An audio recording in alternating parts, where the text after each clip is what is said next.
Jai Mahamaya Ki Jai Vishveshvari Mata Ki Jai. And we'll continue on with chapter 54 from the Devi Bhagavatam, retold by Ramesh, Menon. Vedavyasa continued. Himalaya said, "Tell us which places on earth are sacred to you, Mother, and the rituals by which men can purify themselves and the auspicious times for observing them. Let what you say to us today be preserved in the memory of the races of the earth." The Devi smiled. "O Himavan, the very earth is sacred to me and part of me, and every moment, each life is auspicious, precious.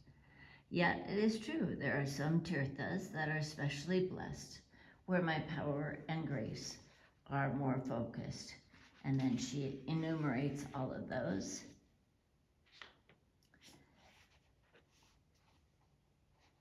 Himavan then said, "Mahamaya, tell us about the holy vows." She said, "The vratas are for both men and women. Listen, on the Tritiya, the third tirtha, observe the vratra, the Rasakalani vratra, and others. Then the Sukra vratra, the Krishna vratra, the Mangala vratra, and many more.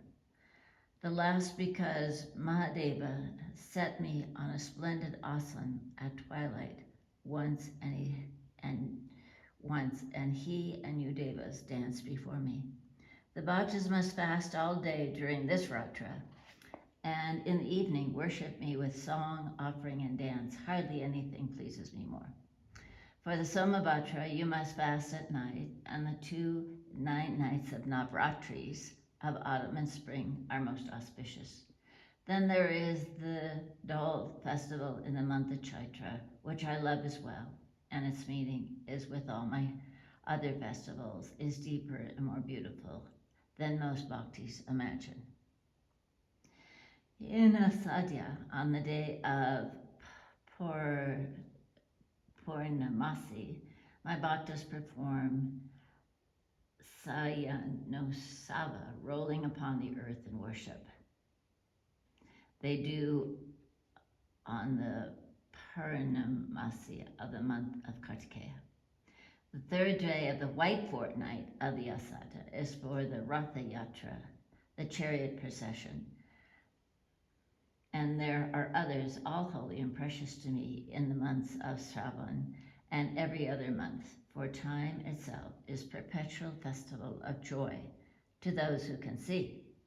The poor must be fed during these festivals, and the Kumari virgins and young virgin boys worship like me, my very self. These briefly are my vows, O mountain. But the festival dearest to me that outstrips every other is the Utsava of compassion and charity, the ritual of the heart. And my worship is of two kinds, outer and inner. Outer worship is again of two kinds, Vedic and Tantric. Once more, Vedic worship is of two kinds, depending on which form of mine is being worshipped. Listen first to this worship. You saw me in my Vishvarupa with endless heads and arms, countless hands, feet, eyes, the illuminator of the booties of every jiva in the universe, omniscient, omnipotent, and awesome. The first Vedic worship, O Himal, is to bow to that eternal Rupa of mine, to install its image in the temple of your heart, and seek moksha for yourself. Mountain Lord, Dhyan mixed judiciously with karma, yoga, and gyan with bhakti will deliver you.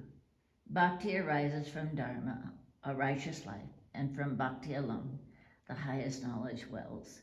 If you doubt what is dharma, if your heart is not clear on it, consult the Shruti and the Smritis, Shastras, or the other sacred books.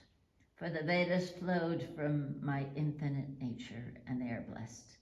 And the Smriti came from the Vedas, and the Puranas from the illumined Maharishis, who are my bhaktas, through whom I speak in divine ways to commune with men of diverse times and natures.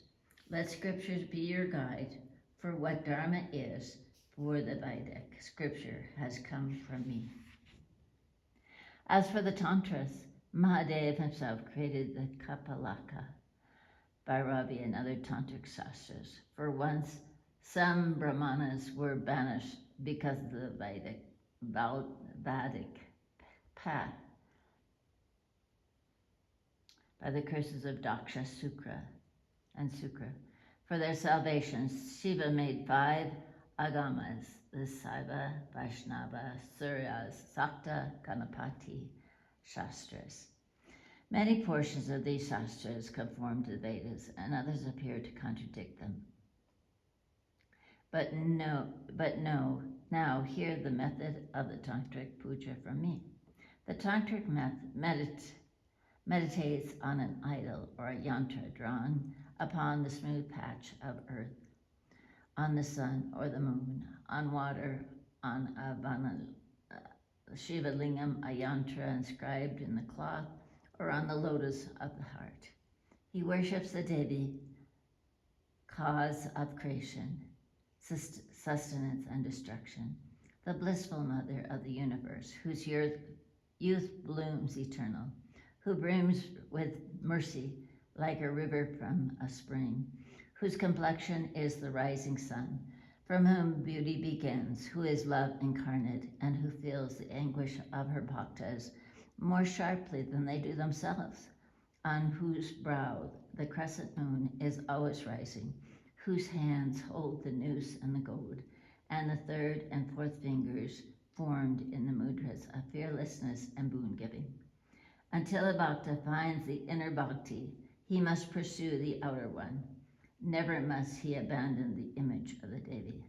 Of course, his goal is transcendent, my very consciousness, in which he seeks to dissolve himself forever, said the Devi upon the holy mountain, says Veda Vyasa.